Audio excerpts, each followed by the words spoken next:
Hello, hello. Hey, what's going on, Keisha? Welcome to Wednesday Night Live. We have the Bookie Gates in the house. How are you tonight? I'm doing good. Better that I'm with you. That is so lovely. I had a whole Seattle native, a Garfield alum. We got some of the hometown grown in the house. That's it. Keisha, I'll say this. You've been a day one supporter of Baseball Beyond Borders and the work we've been doing. Obviously, I've seen you at all of our events. You're always right there to support. So I appreciate what you're doing for Black Seattle. And I appreciate you uplifting, obviously, this baseball and softball movement that we've been pushing to really preserve the cultural legacy. Because as you know, baseball was the only sport we've ever owned as a people. Mm. I want you to talk a little bit more about Baseball Beyond Borders, just in case anybody on the live has not heard of you all. What are you all doing, and who are you trying to reach with the work? So I'll start off. We're a sports-based youth development organization. Uh, uh, Hold on, y'all. We may have lost Bookie, but I hope he can come back on. We were just getting going. Hold on. This is a Wednesday Night Live first. I might need to start doing some singing and tap dancing for a second. I'll see if I can get Bookie back on. How it's going to kick our boy off like that?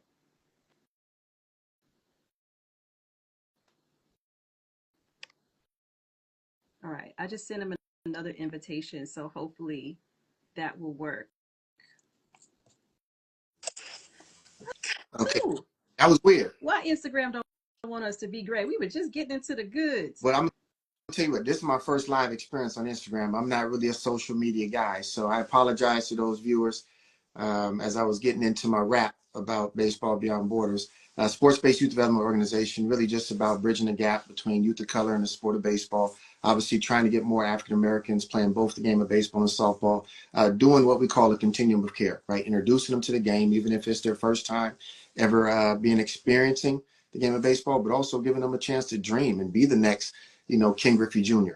Because obviously we have to give them a chance to dream. I think we do them a disservice if we don't allow them to reach for the I stars. know that's right. What ages do you focus So on? we primarily focus on those 10 and up, 10 to 18. But we do offer, if you got a younger kid, 9, maybe even 8 years of age, we'll try to develop them. We're working with local little leagues, working with local community organizations to also kind of expand, just because we don't need to be the only ones doing this work. But we also know we got an uphill climb because just those communities just have yet to embrace our Black children and get to even play, right? And also getting the representation to make sure we have coaches that look like our kids playing this game. And so it's a tall task, but I think we have an organization that's willing to step up to the plate. Pun intended. You better use a baseball pun. Go on. That was actually one of the first roundups I did. I like to do these lists of Black folks doing things in community, and last year I did one about Black sports coaches for youth, because I really just wanted to show people that there are folks in our community who are trying to do programs and look out for our young people. And so it's hard though, because you get ready as a parent to like send your young person out into the world to some of these programs. You just don't know what you're gonna get in terms of leadership. Yeah. And that's what we got to focus on, right? It's not only just equipping our coaches with the knowledge, skill, and ability to teach the game, right? The fundamentals, but it's also about youth development, right? How are they going to nurture and care and comfort and support, right? And provide the leadership qualities that I think we all desire to have as we prepare them for life beyond the 12th grade, right? I mean, we got to think about that. We only have them for this finite period of time. And so the time that we do have, what are we pouring into them? Mm-hmm. Now you're a dad too, right? I am a father. I have a 20-year-old daughter and a 13-year-old son. Did your kids take up sports like you? My daughter took up dance. She ran track, but then she ended up moving into the dance space.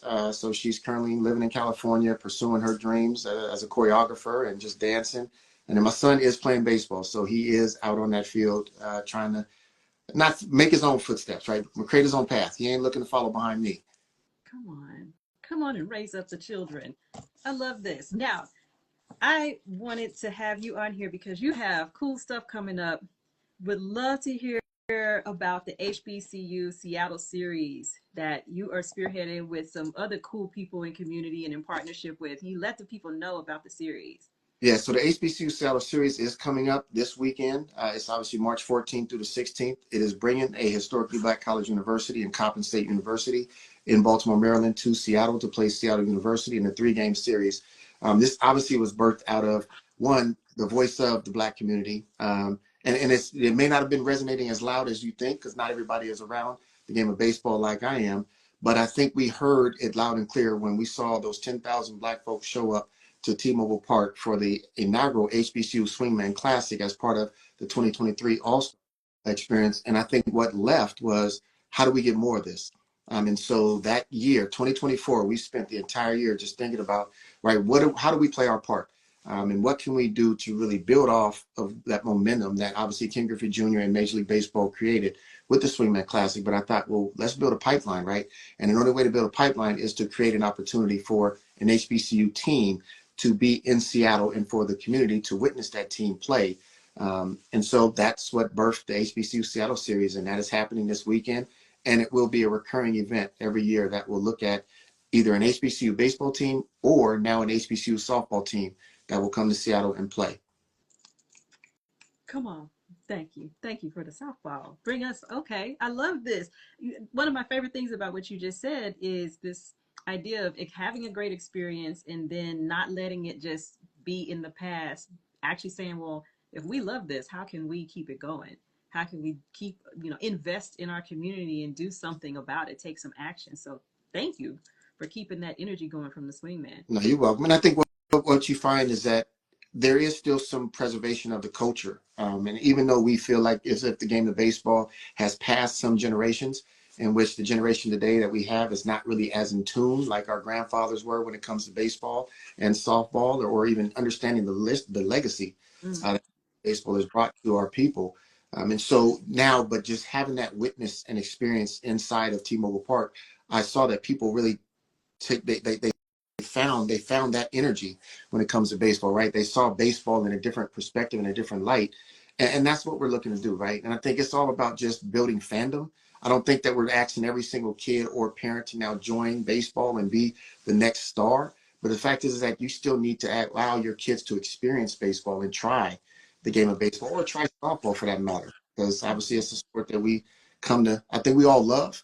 It has some generational and it has generational wealth built into it. Quite a little, as you know, just because of the simple fact that many of our ancestors really, they worked around that game, right? That game created so much economic prosperity when Negro League Baseball existed.